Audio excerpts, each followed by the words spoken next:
ومن سيئات أعمالنا من يهده الله فلا مضل له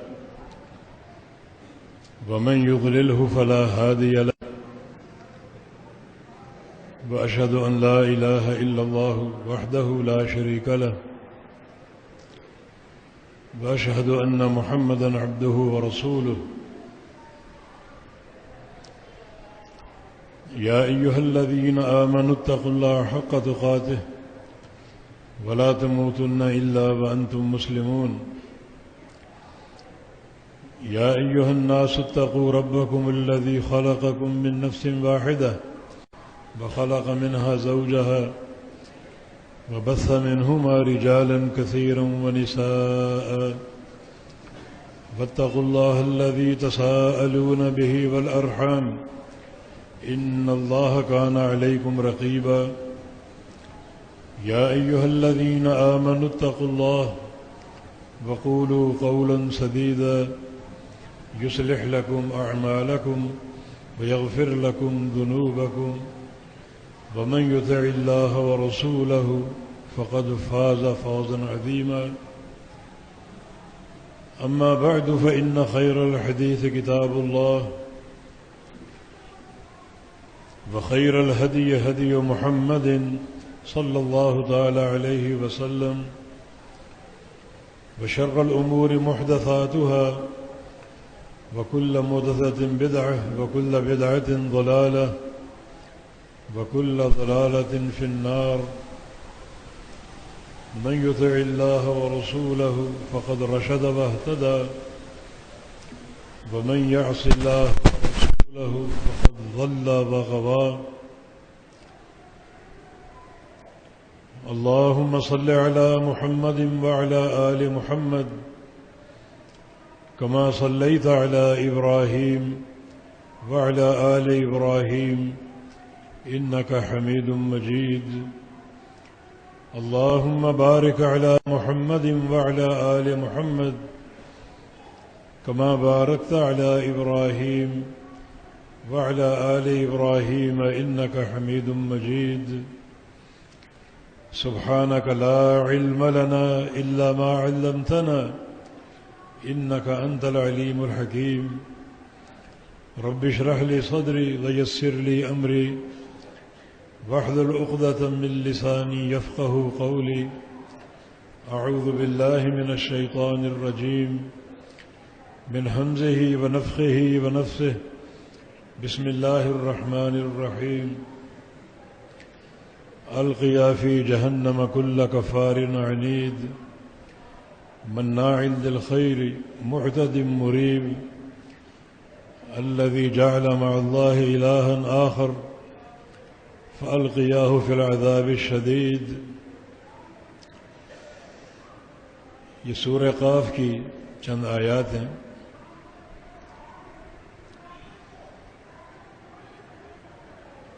ان میں اہل جہنم کے کچھ اوصاف ذکر ہوئے ہیں. ان کی دنیا کی زندگی میں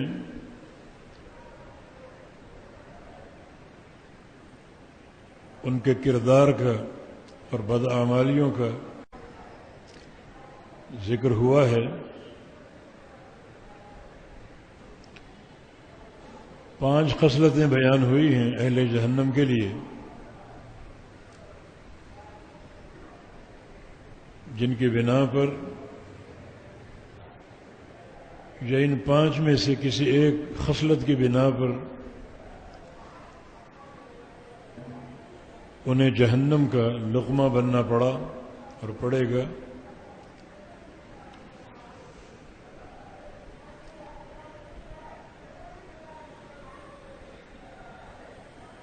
اور اس کے بعد اللہ تعالیٰ نے اہل جنت کے اوصاف کا ذکر بھی کیا ہے. تو یہ ایک ہی مقام اہل جہنم اور اہل جنت کے اوصاف کو بیان کرتا ہے.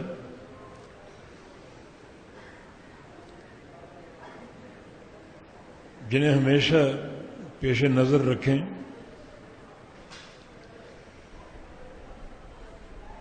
اور پیش نظر رکھنے کا مقصد یہ ہے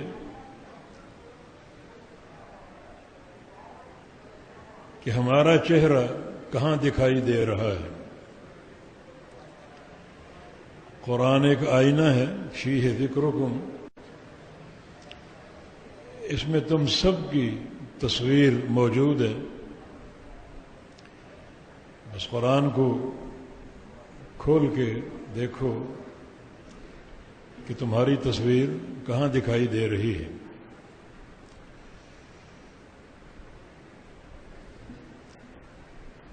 اسی لیے رسول اللہ صلی اللہ علیہ وسلم سورہ قاف کثرت سے پڑھا کرتے تھے، اور جو بڑے بڑے اجتماعات ہوتے ان میں سورہ قاف کی تلاوت کیا کرتے تھے۔ عیدین کی نمازوں میں آپ صلی اللہ علیہ وسلم نے سورہ قاف بھی پڑھی ہے اور سورہ اقتربت الساعہ بھی پڑھی ہے۔ دیگر صورتیں پڑھنا بھی ثابت ہے، اور عید کا اجتماع سب سے بڑا اجتماع ہوتا ہے۔ جمعے کے خطبے میں آپ صلی اللہ علیہ وسلم ممبر پہ سورہ قاف پڑھا کرتے تھے۔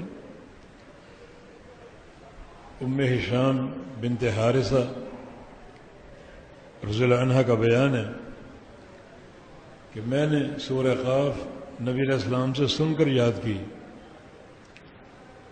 آپ ہر جمعے سورہ قاف کی تلاوت کیا کرتے تھے اور میں سنا کرتی تھی، اور سن سن کر مجھے یہ سورہ قاف یاد ہو گئی۔ وجہ یہی ہے کہ اس کے مضامین بہت زیادہ غور و فکر کی دعوت دیتے ہیں۔ اب جیسے یہ مقام آج ہم نے پڑھا ہے، اس میں اہل جہنم کے 5 اوصاف کا ذکر ہے۔ فرمایا کہ القیا فی جہنم، جہنم میں ڈال دو اور گرا دو۔ القیا تثنیہ کا صیغہ ہے، تثنیہ میں 2 افراد کو خطاب ہوتا ہے، یہاں 2 فرشتوں کو خطاب ہے کہ اے 2 فرشتوں تم جہنم میں ڈال دو ان افراد کو جن کا ذکر آگے آ رہا ہے۔ یہ فرشتے کون ہیں؟ یہ وہی ہیں جو دنیا میں انسان کے اعمال لکھا کرتے تھے۔ ہر انسان پر 2 فرشتے مقرر ہیں، ایک فرشتہ نیکیاں لکھتا ہے اور دوسرا برائیاں لکھتا ہے۔ جب تک انسان زندہ رہتا ہے اور اس کی روح قبض نہیں ہو جاتی، اس وقت تک وہ فرشتے اپنا عمل جاری رکھتے ہیں، نیکیاں اور گناہ لکھا کرتے ہیں، اور جب وہ انسان مر جاتا ہے تو پھر وہ ان رجسٹروں کی بساط کو لپیٹ دیتے ہیں اور اس انسان کی گردن میں لٹکا دیتے ہیں جو قبر میں ساتھ لے کے دفن ہوتا ہے۔ جب قیامت قائم ہوگی، یہی 2 فرشتے اس انسان پر مقرر ہوں گے۔ وجاءت کل نفس معها سائق و شہید، ہر انسان آئے گا اور اس پر 2 فرشتے مقرر ہوں گے، ایک سائق اور دوسرا شہید۔ سائق کا معنی ہانکنے والا، جو اس بندے پر پوری طرح نگرانی کرے گا، اس کو بھاگنے نہیں دے گا اور اس کو ہانکتا ہوا اللہ تعالیٰ کی عدالت میں پیش کرے گا، اللہ کے سامنے کھڑا کرے گا۔ ھذا ما لدی عتید، یہ وہ بندہ ہے جس پر میری ڈیوٹی تھی، جس کو تیرے سامنے پیش کرنا تھا اور تیرے سامنے پیش کر دیا، پوری طرح تیار ہے حساب و کتاب دینے کے لیے، یہ سائق فرشتہ ہے، اور دوسرا شہید بن جائے گا، اس کے اعمال کی گواہی دینے والا۔ یہ وہی دو فرشتے ہیں جو ہر انسان پر مقرر ہوتے ہیں، اور قیامت کے دن یہی دو فرشتے سائق اور شہید کی صورت میں اس بندے پر مسلط ہوں گے۔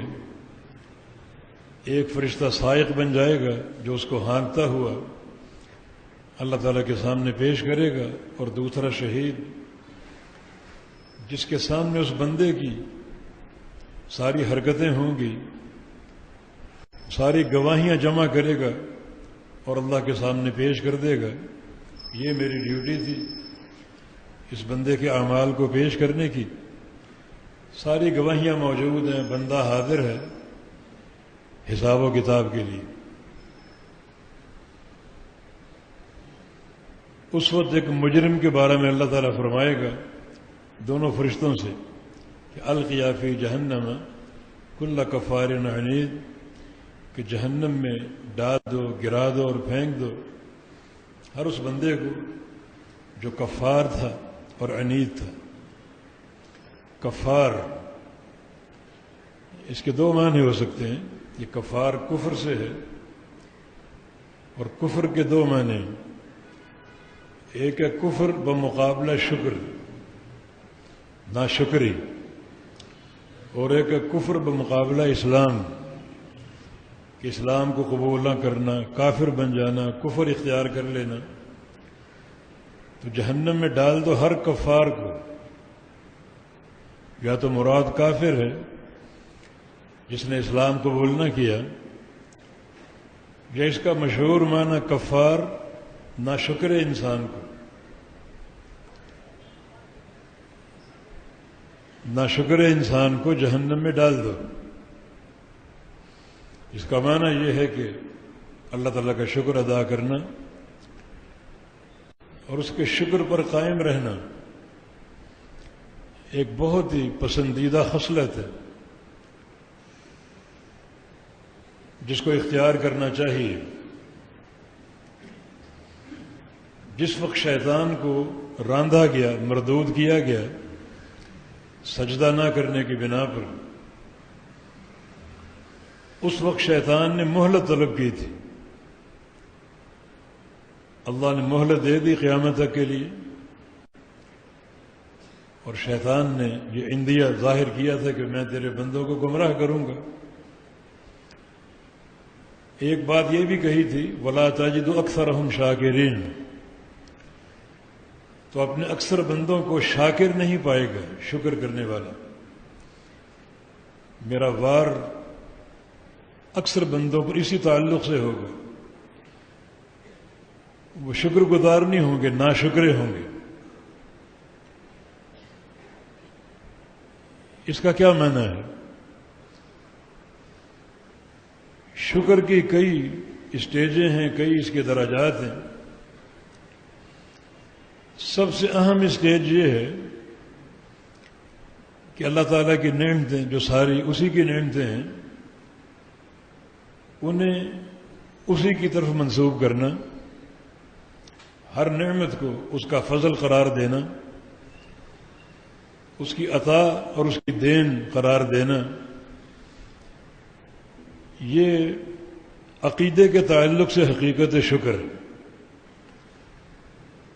ہر نعمت کا خالق اللہ ہے، ہر نعمت کا مالک اللہ ہے، عطا کرنے والا اللہ ہے۔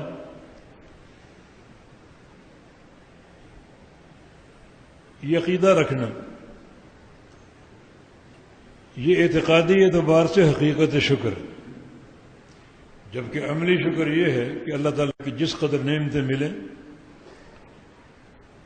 اسی قدر اس کی اطاعت میں، اعمال صالحہ میں اضافہ ہو۔ یہ عملاً حق شکر ادا کرنا ہے۔ بہت کم بندے اس عقیدے پر قائم ہیں۔ خود قرآن کہتا ہے وَقَلِيلٌ مِّنْ عِبَادِيَ الشَّكُورُ، میرے بندوں میں سے بہت تھوڑے شکر گزار ہیں جن کو حقیقت شکر کا پورا علم ہوتا ہے۔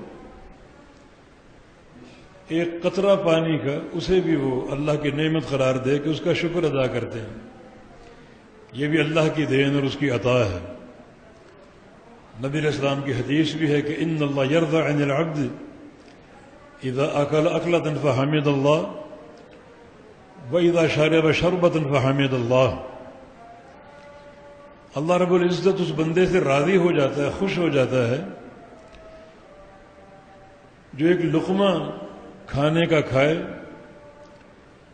اس پر اللہ کی حمد کرے کہ یہ لقمہ اللہ کی دین اور اس کی عطا ہے، یہ اس کا فضل ہے۔ ہر لقمے پر الحمدللہ کہے، اللہ تعالیٰ کی تعریف کرے،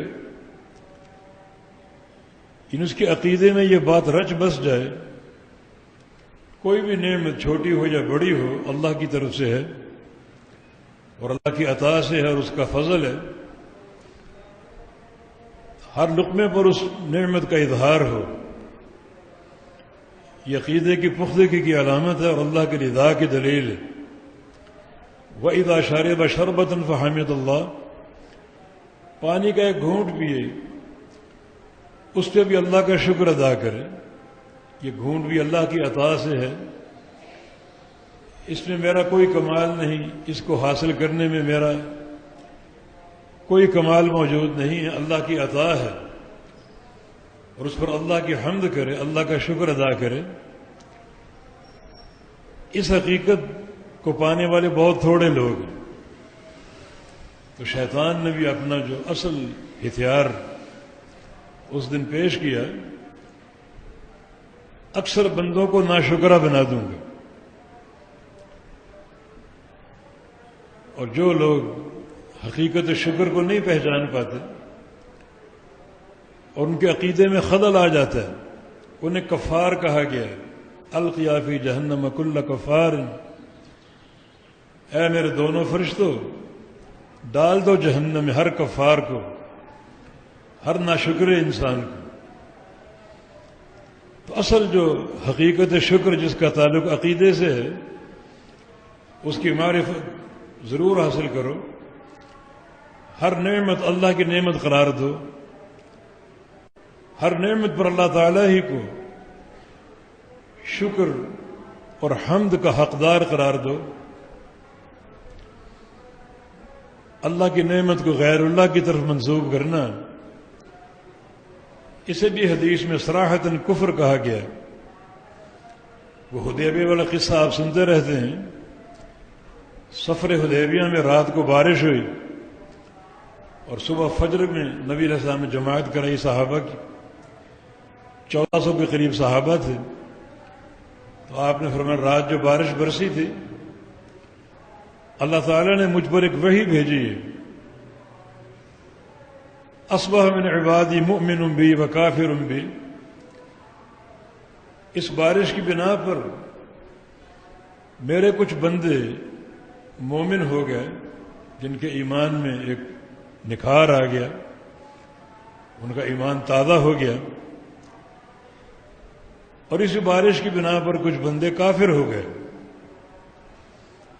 اما من قال مطرنا بفضل اللہ، جو بارش کے برسنے پر بار بار یہ کہتے تھے اللہ کا فضل ہے، اس کی عطا ہے، اس نے برسائی ہے، یہ اس کی دین ہے، اس کی نعمت ہے، فَهُوَ مُؤْمِنٌ بِهِ، اس ایک کے جملے نے ان کے ایمان کو نکھار دیا اور ان کے ایمان کو تازہ کر دیا، ان کا ایمان شاداب ہو گیا، معطر ہو گیا، منور ہو گیا۔ وَأَمَّا مَنْ قَالَ مُطِرْنَا بِنَوْءِ كَذَا، اور جن لوگوں نے بارش کو کسی ستارے کی تاثیر قرار دیا کہ وہ ستارہ جب بھی آتا ہے بارش برساتا ہے، انہوں نے اللہ کی نعمت کو غیر اللہ کی طرف منسوب کر دیا، اور ایک ہی جملہ انہیں کفر کی وادی میں دھکیل گیا، ان کا کفر اور پختہ ہو گیا اور بڑھ گیا۔ یہ حقیقت شکر ہے، ہر نعمت کو اللہ کی طرف منسوب کرو اور اس کو اللہ کی عطا اور اس کی دین قرار دو۔ جس تک پہنچنے والے تھوڑے لوگ ہیں، وقلیل من عبادی الشکور، میرے تھوڑے بندے شکر گزار ہیں، جس حقیقت کو جانتے اور پہچانتے ہیں اور ہر نعمت پر ان کو اللہ کا فضل یاد آتا ہے اور اس کا اظہار کرتے ہیں۔ اور جو لوگ اللہ کی نعمتوں کو چن چن کر غیر اللہ کی طرف منسوب کرتے ہیں وہ کفار ہیں۔ اولاد فلاں دیتا ہے، شفا فلاں دیتا ہے، خزانے فلاں دیتا ہے، گنج بخش فلاں ہے، داتا فلاں ہے، وہ کفار لوگ ہیں جو رب تعالیٰ کی نعمتوں کو غیر اللہ کی طرف منسوب کرتے ہیں، جن کو کفار کہا گیا۔ انہیں اٹھا کے جہنم میں ڈال دو۔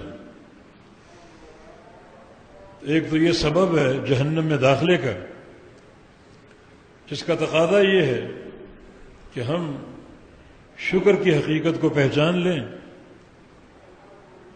ہر نعمت اللہ کی خلق ہے، ہر نعمت اللہ کی ملک ہے، اور اس کو اللہ کی طرف ہی منسوب کریں۔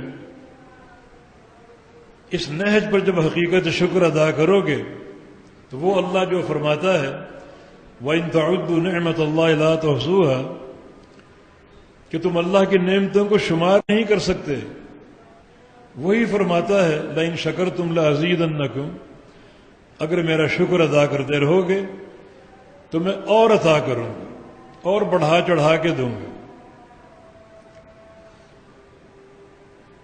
اور اللہ کی سب سے بڑی نعمت جو ہے وہ ہدایت کی ہے، دین اسلام کی، کہ ہمارے دلوں کو تقوی کی طرف پھیر دے، صحت عقیدہ عطا فرما دے، توحید میں رسوخ عطا فرما دے۔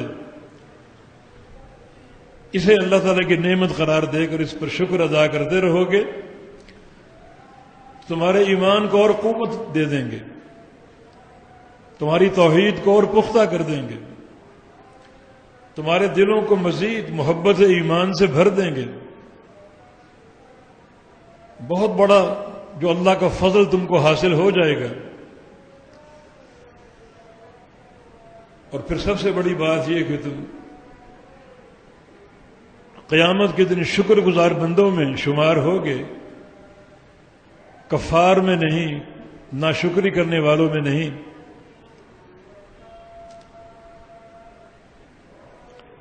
نبی علیہ السلام نے خواتین کے لیے جو زیادہ جہنم میں داخلے کے اسباب بیان کیے، ان میں ایک مرکزی سبب شوہروں کی ناشکری ہے۔ جب آپ نے ایک عید کے موقع پر خطبہ ارشاد فرمایا عورتوں کو، اور فرمایا کہ یا معاشر النساء تصدقن واکثرن من الاستغفار،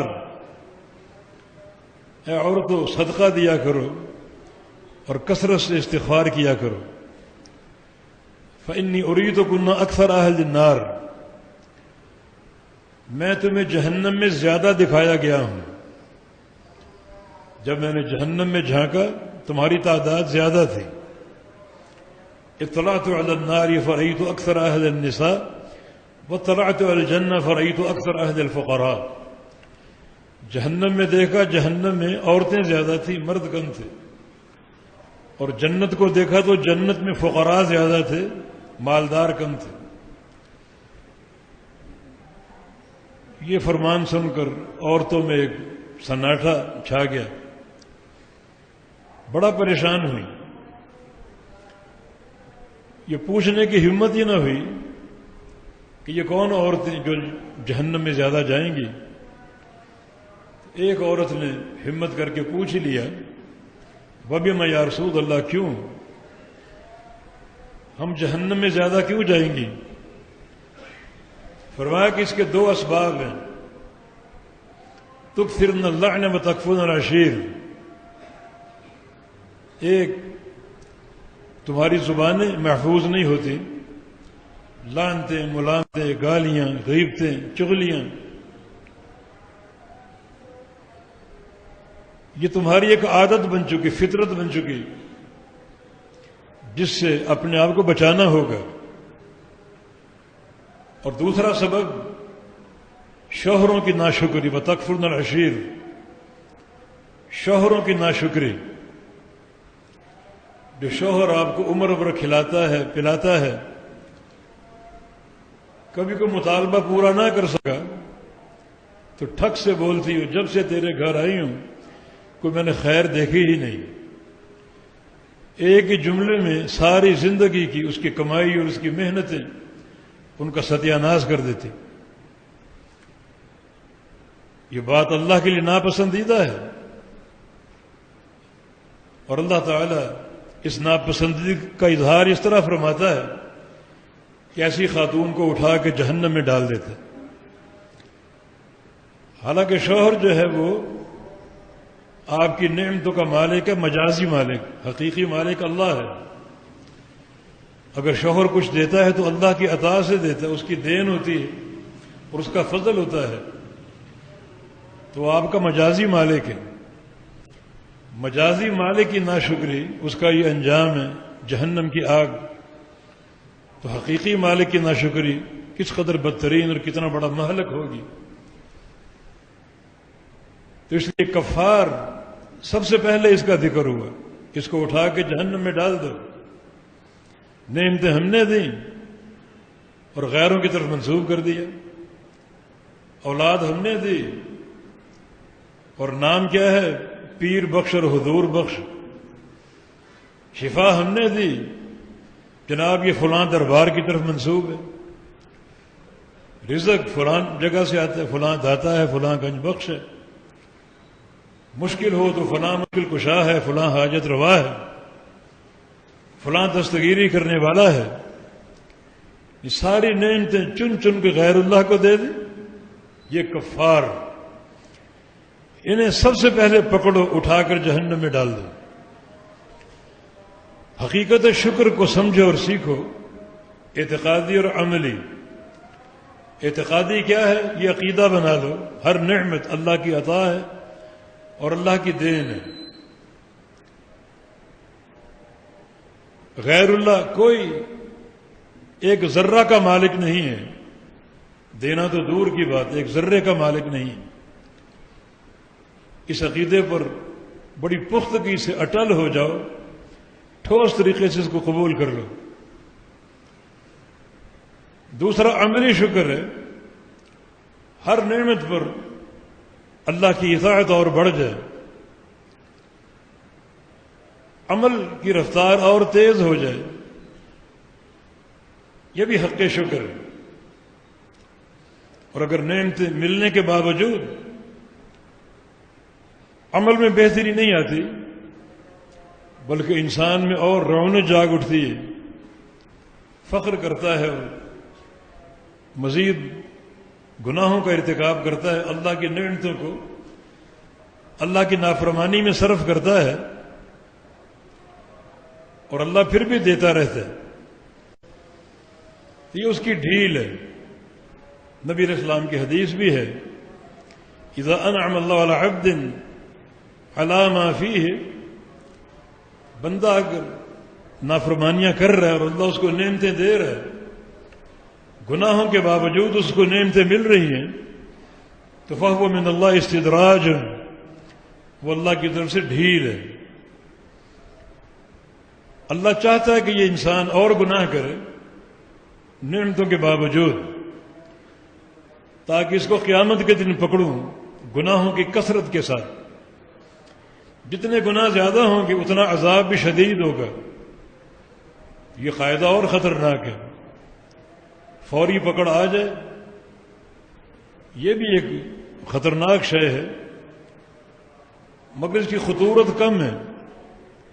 اور اگر اللہ ڈھیل دیتا رہے، بندہ اتراتا رہے، گناہوں پر گناہ کرتا رہے، مال کی فراوانی ہے اور اس پر وہ گناہوں میں جری ہو چکا ہے، یہ اللہ تعالیٰ کی طرف سے ڈھیل ہے. پھر اللہ قیامت کے دن پکڑے گا. ہر بندہ اپنے آپ پر گواہ ہے، کیا اس کی حیثیت اور کیفیت ہے نعمتوں کے تعلق سے، کتنا بینک بیلنس ہے، کتنا اللہ نے دنیاوی ترقی دی ہے. اور اگر میں گناہوں کا ارتکاب کرتا ہوں تو یہ بڑی خطرناک حقیقت ہے. اللہ تعالیٰ کی طرف سے ڈھیل ہے. پھر بڑی کربناک پکڑ ہوگی تو کیوں نہ توبہ کر لی جائے اور رجوع الی اللہ اختیار کر لیا جائے. آگے جو اہل جنت کے اوصاف ہیں ان میں ایک وصف اواب، اللہ کی طرف رجوع کرنے والے، اللہ کی طرف لوٹنے والے. اس کی وضاحت ہم کریں گے انشاءاللہ. تو یہ اہل جہنم کی پہلی علامت ہے کفار. حقیقت شکر کو سمجھو اور ہمیشہ اس کو مد نظر رکھو، عقیدے کے اعتبار سے بھی اور عمل کے اعتبار سے. دوسرا عنید، عناد کرنے والا، حق کے تعلق سے بغض رکھنے والا، حق سے نفرت کرنے والا، حق سے عداوت کرنے والا. یہ فعل اہل کفر کا تھا یا ہے، جن کے دلوں میں حق کے تعلق سے عناد ہے، جن کے دل حق کے بارے میں بغض سے بھرے ہوئے ہیں، جس کا اظہار ان کے چہروں سے ہوتا ہے، ان کی حرکات سے ہوتا ہے. حق اللہ کا دین ہے، اللہ کا نازل کردہ دین، اور اس کے تعلق سے بغض و عناد ہو تو اللہ تعالیٰ کا بہت بڑا دشمن ہے. تو عنید بھی جہنم کا لقمہ بنے گا. قبول اسلام کی جو شرائط ہیں ان میں ایک اساسی شرط یہ ہے کہ اسلام سے محبت ہو، اسلام کے خصائل سے محبت ہو، اللہ اور اس کے رسول کے ہر فرمان سے محبت ہو، اور کسی قسم کا بغض نہ ہو، کسی قسم کا عناد نہ ہو، کسی قسم کی نفرت نہ ہو، کسی امر کو بھاری نہ سمجھے بلکہ بڑی محبت سے قبول کرے اور بڑی محبت سے اپنائے. اطیعوا اللہ و اطیعوا الرسول، لفظ اطاعت جو ہے اس کا مادہ طوعن، طا واو عین، اور طوعن کا معنی خوشی. اطیعوا اللہ کا معنی ہوگا بڑی خوشی کے ساتھ، بڑی محبت کے ساتھ اللہ کی اطاعت کرو اور اللہ کے رسول کی اطاعت کرو. اس اطاعت میں کوئی کسی قسم کی نفرت نہ ہو، کسی قسم کا بغض نہ ہو، کسی قسم کی تحقیر نہ ہو، بلکہ بڑی محبت اور پیار کے ساتھ اللہ کی اطاعت کرو اور اس کے رسول کی اطاعت کرو. اس کے مقابلے میں عنید ہے، حق کا بغض رکھنے والا اور حق سے نفرت کرنے والا. یہ کفار کی خصلت ہے، اور اس خصلت میں سب سے زیادہ یہودی پیش، حالانکہ وہ نبی کی حقانیت کو جانتے تھے. یعرفونہ کما یعرفون ابناءہم، جیسے اپنی اولاد کو پہچانتے تھے ویسے نبی علیہ السلام کو بھی پہچانتے تھے، مگر حق کا بغض ان کے اندر تھا، عناد ان کے اندر تھا، اور یہ خصلت کھوٹ کے بھری ہوئی تھی، جس کا سامنا ان کے نبی موسیٰ علیہ السلام کو بھی کرنا پڑا. موسیٰ علیہ السلام نے بنی اسرائیل سے کہا تھا یا قوم لم تؤذوننی وقد تعلمون انی رسول اللہ الیکم، اے میری قوم مجھے کیوں تنگ کرتے ہو حالانکہ تم جانتے ہو کہ میں اللہ کا رسول ہوں، تمہیں معلوم ہے میں اللہ کا سچا رسول ہوں، پھر میری نافرمانی کیوں کرتے، مجھے تنگ کیوں کرتے، مجھے اذیتیں کیوں دیتے ہو. یہ ایک عنید انسان یا عنید قوم کا شعار ہے، حق کے تعلق سے بغض. رسول اللہ صلی اللہ علیہ وسلم کی حدیث ہے لَتَتَّبِعُنَّ سَنَنَ مَنْ كَانَ قَبْلَكُمْ حَذْوَ النَّعْلِ بِالنَّعْلِ، تم لوگ یہود و نصارہ کی ہو بہو پیروی کرو گے، اتنی مطابقت اختیار کرو گے جیسے ایک جوتا دوسرے جوتے کے مطابق ہوتا ہے. ایک بندہ جوتے پہنتا ہے، ان کا سائز بھی ایک ہے، ڈیزائن بھی ایک ہے، رنگ بھی ایک ہے، اس طرح تم ان کی مطابقت کرو گے. بالکل ایک انسان کے دو جوتوں کی معنی، ہو بہو پیروی کرو گے. حتی لو دخل احدهم جوہر ذب لدخلتم، حتیٰ کہ کوئی یہودی یا عیسائی اگر سانے کے بل میں داخل ہوا سانہ ایک جانور ہے، گوہ جیسا ہوتا ہے، بس گوہ اور سانے میں فرق یہ کہ گوہ حرام ہے اور سانہ حلال ہے۔ عربی میں گوہ کو ورل کہتے ہیں، واو را لام، اور سانے کو ضب کہتے ہیں۔ کچھ لوگ اسی اشتباہ کی بنا پر ضب کا ترجمہ غلط کرتے ہیں اور ضب کا معنی گوہ ذکر کرتے ہیں، اور اس حدیث کا معنی کرتے ہیں کہ گوہ کے بل میں داخل ہوا، تو اس امت کے لوگ بھی گوہ کے بل میں داخل ہوں گے۔ گوہ نہیں ہے، سانہ، ضب۔ گوہ کی عربی کا لفظ ورل ہے، اور گوہ حرام ہے اور سانہ حلال ہے۔ تو اس امت میں بھی ایک شخص پیدا ہوگا جو سانے کے بل میں داخل ہوگا،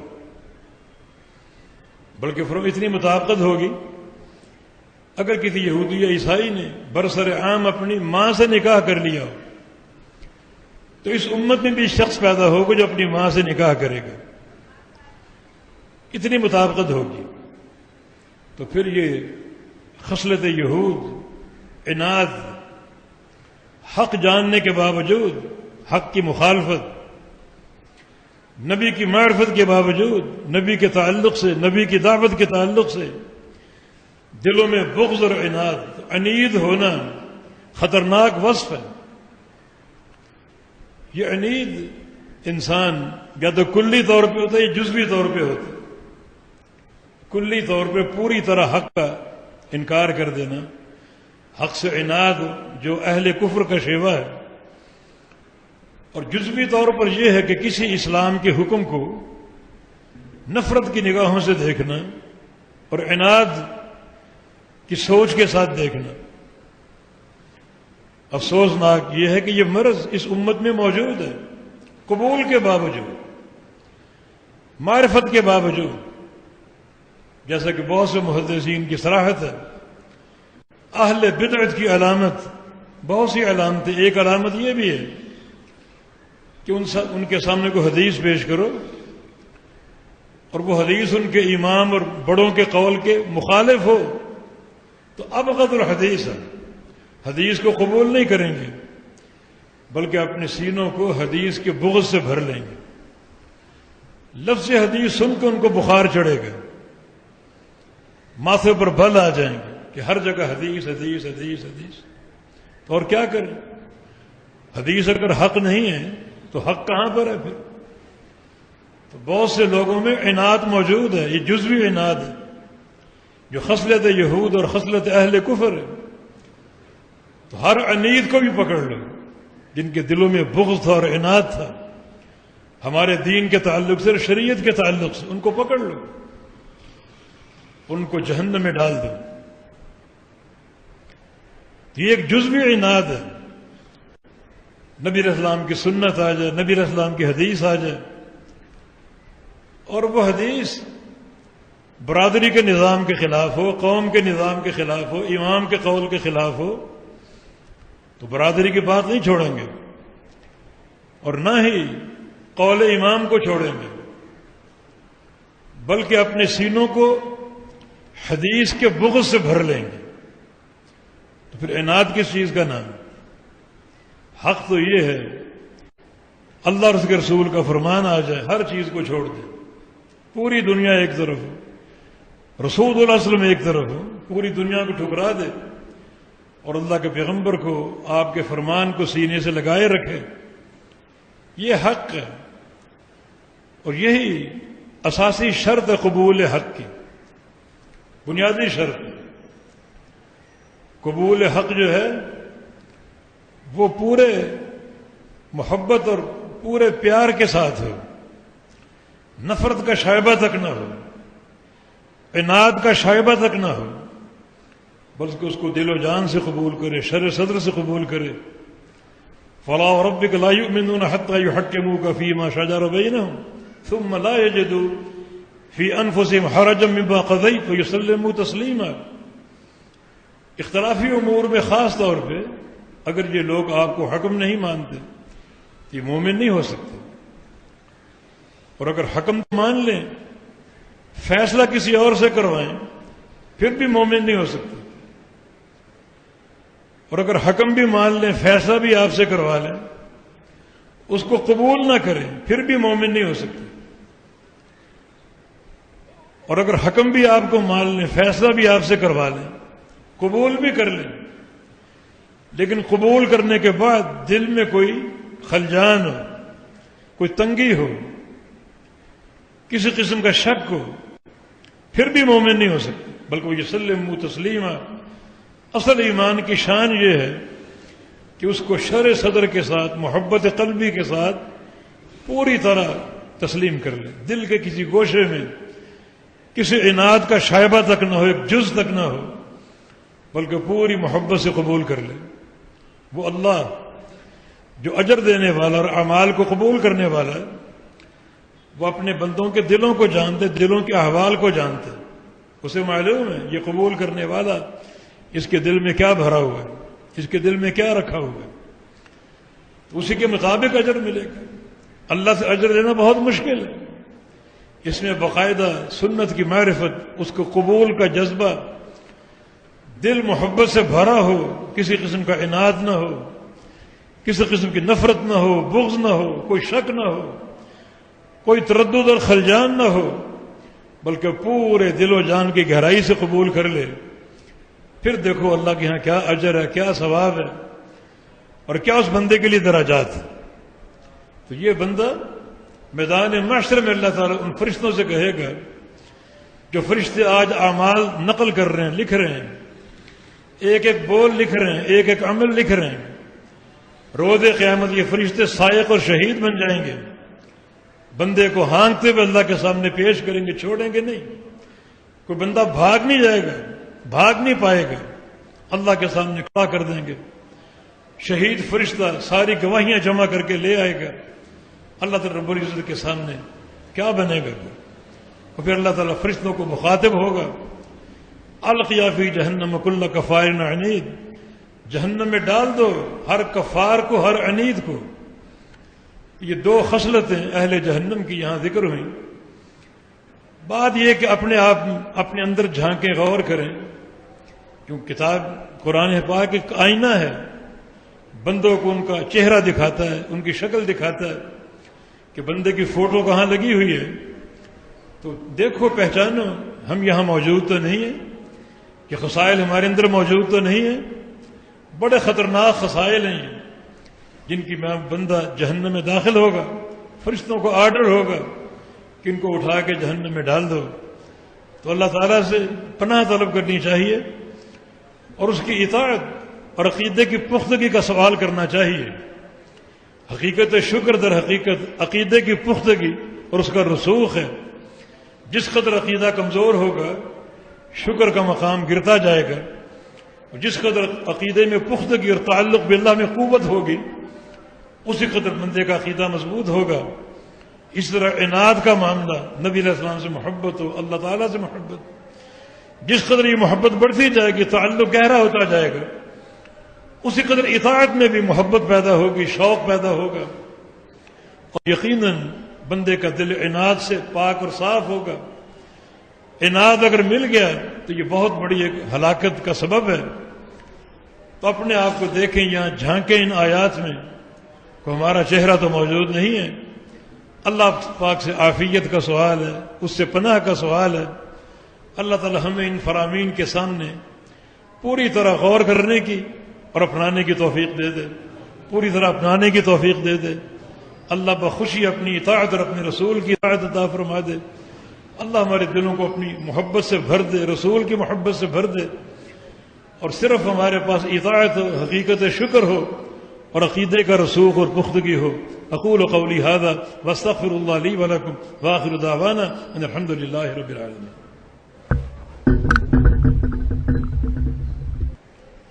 الحمد للہ والصلاۃ والسلام علی رسول اللہ، اما بعد۔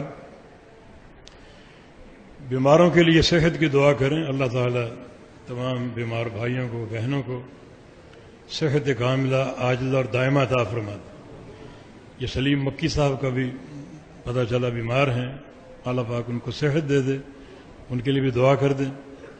ہمارے ایک جماعتی ساتھی جن کا ایکسیڈنٹ سے انتقال ہو گیا، دعا کریں ان کی مغفرت کی، اللہ تعالیٰ ان کی مغفرت فرما دے، اللہ تعالیٰ اعلیٰ علین میں جگہ عطا فرمائے، جنت الفردوس کا داخلہ عطا فرما دے، اور اللہ ہمارے سارے بھائیوں بہنوں کو ساتھیوں کو ہر قسم کے شر سے محفوظ رکھے، ہر قسم کے فتنے سے محفوظ رکھے، اللہ تعالیٰ عافیت کی زندگی عطا فرما دے۔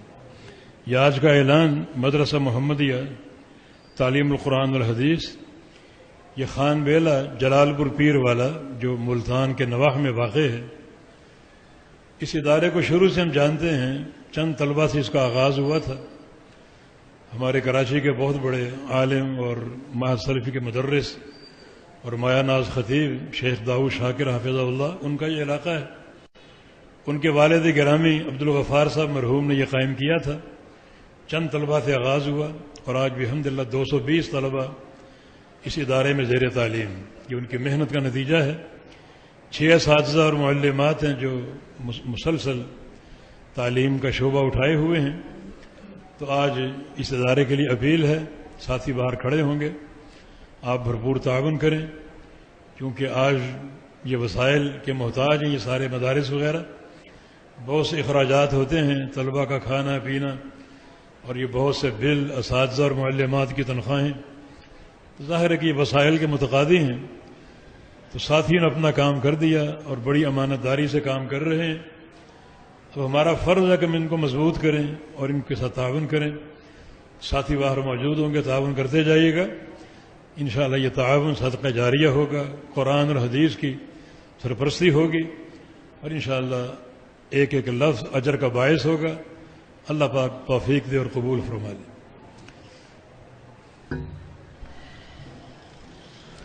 ان الحمد لله نحمده ونستعينه ونستغفره ونعوذ بالله من شرور انفسنا وسيئات اعمالنا، من يهده الله فلا مضل له ومن يضلله فلا هادي له، واشهد ان لا اله الا الله وحده لا شريك له، واشهد ان محمدا عبده ورسوله۔ يا ايها الذين امنوا اتقوا الله حق تقاته ولا تموتن الا وانتم مسلمون۔ يا ايها الناس اتقوا ربكم الذي خلقكم من نفس واحدة وخلق منها زوجها وبث منهما رجالا كثيرا ونساء، واتقوا الله الذي تساءلون به والأرحام إن الله كان عليكم رقيبا۔ يا أيها الذين آمنوا اتقوا الله وقولوا قولا سديدا يصلح لكم أعمالكم ويغفر لكم ذنوبكم، ومن يطع الله ورسوله فقد فاز فوزا عظيما۔ اللهم صل على محمد وعلى آل محمد كما صليت على إبراهيم وعلى آل إبراهيم إنك حميد مجيد۔ اللهم بارك على محمد وعلى آل محمد كما باركت على إبراهيم وعلى آل إبراهيم إنك حميد مجيد۔ سبحانك لا علم لنا إلا ما علمتنا إنك أنت العليم الحكيم۔ رب اشرح لي صدري ويسر لي أمري واحلل عقدة من لساني يفقه قولي۔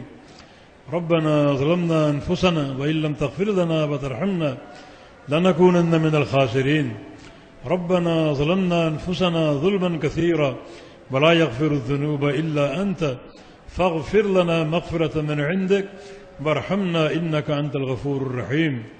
ربنا لا تؤاخذنا إن نسينا أو أخطأنا، ربنا ولا تحمل علينا إصرا كما حملته على الذين من قبلنا، ربنا ولا تحملنا ما لا طاقة لنا به واعف عنا واغفر لنا وارحمنا أنت مولانا فانصرنا على القوم الكافرين۔ رب اغفر وارحم وأنت خير الراحمين۔ ربنا آتنا في الدنيا حسنة وفي الآخرة حسنة وقنا عذاب النار۔ اللهم انصر الإسلام والمسلمين، اللهم انصر من نصر دين محمد صلى الله تعالى عليه وسلم واجعلنا منهم، واخذل من خذل دين محمد صلى الله تعالى عليه وسلم ولا تجعلنا منهم۔ ابھی میری نظر پڑی مولانا ایوب عابد حافظ اللہ پر، یہ شیخ داؤد شاکر صاحب کے چھوٹے بھائی ہیں اور خود یہاں حاضر ہوئے ہیں، اس ادارے کے جس کا اعلان ہوا اس کے مدیر بھی ہیں، تو ان سے آپ ملاقات بھی کر سکتے ہیں۔ بارک اللہ فیکم۔ ربنا تقبل منا انك انت السميع العليم وتب علينا انك انت التواب الرحيم برحمتك يا ارحم الراحمين، وصلى الله